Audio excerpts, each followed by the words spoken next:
Bonjour frères et sœurs partout dans le monde, je suis Gildas et je vous souhaite la bienvenue pour la lecture de la Rhapsodie quotidienne avec moi. Alors le thème d'aujourd'hui est fascinant et boostant. Tenez ferme dans le mauvais jour. Alléluia. Le verset d'ouverture est pris dans Éphésiens chapitre 6, verset 13. C'est pourquoi prenez toutes les armes de Dieu afin de pouvoir résister dans le mauvais jour et tenir ferme après avoir tout surmonté. Alléluia. L'apôtre Paul nous dit dans Éphésiens chapitre 5, verset 16, que les jours sont mauvais. Il dit, rachetez le temps, car les jours sont mauvais. Ce qui veut dire qu'il y a une influence satanique sur chaque jour. Mais Dieu voudrait que nous maîtrisions chaque jour et que nous marchions dans la domination de l'esprit. Il s'agit d'un fait général.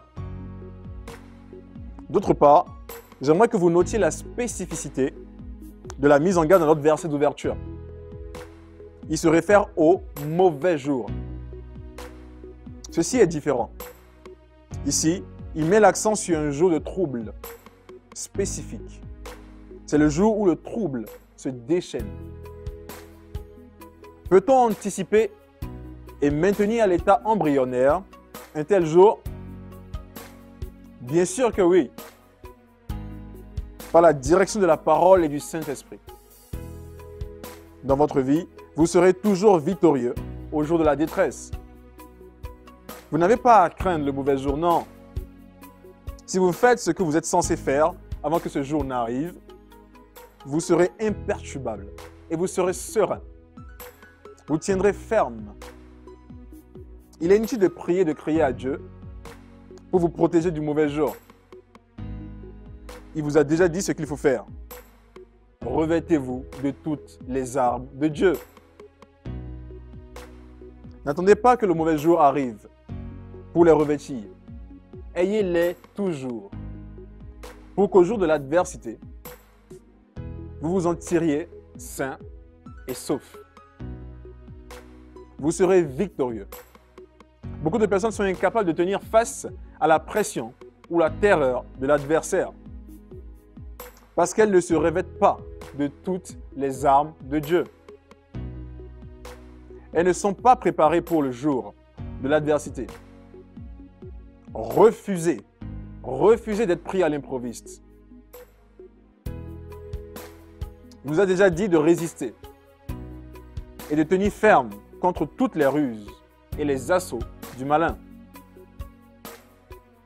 Agissez donc sur la parole. Tenez donc ferme. Ayez à vos reins la vérité pour ceinture. Revêtez la cuirasse de la justice. Mettez pour chaussure à vos pieds le zèle que donne l'Évangile.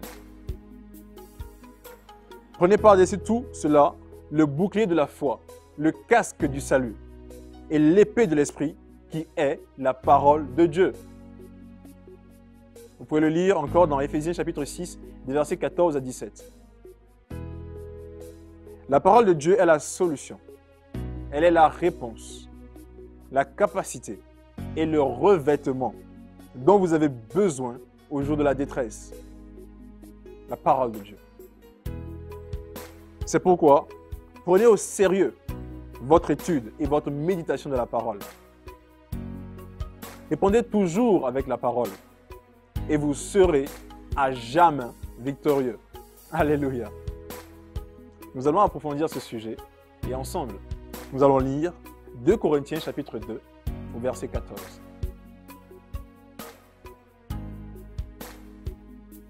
Grâce soit rendue à Dieu qui nous fait toujours triompher en Christ et qui répand parmi nous en tout lieu l'odeur de sa connaissance. Alléluia. Prenons la confession ensemble. Cher Père, ta parole règne en moi et m'élève toujours. Je triomphe glorieusement sur l'adversaire et toutes les adversités par la puissance de ta parole.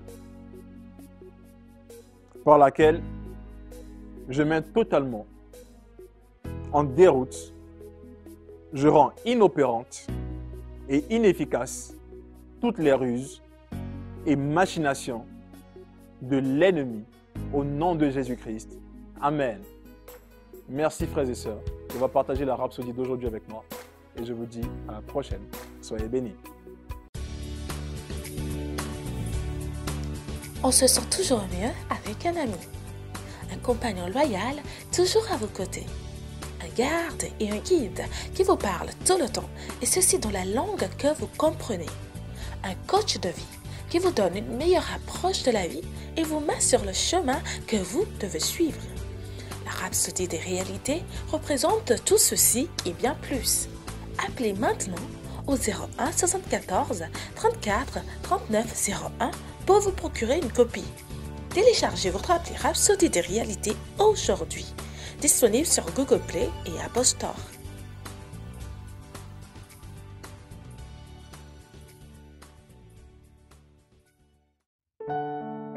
Nous espérons que vous avez été bénis par le message du jour.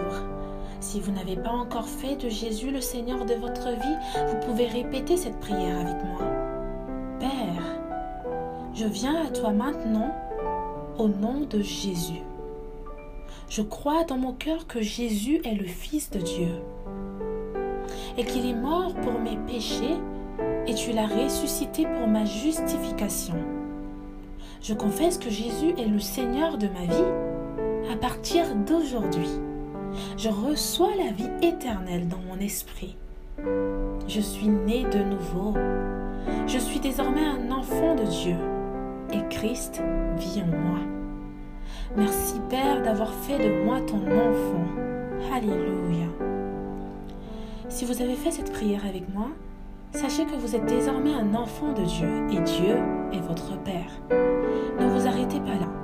Rejoignez une église Christ Embassy où vous pouvez adorer le Seigneur et grandir dans sa parole. Que Dieu vous bénisse.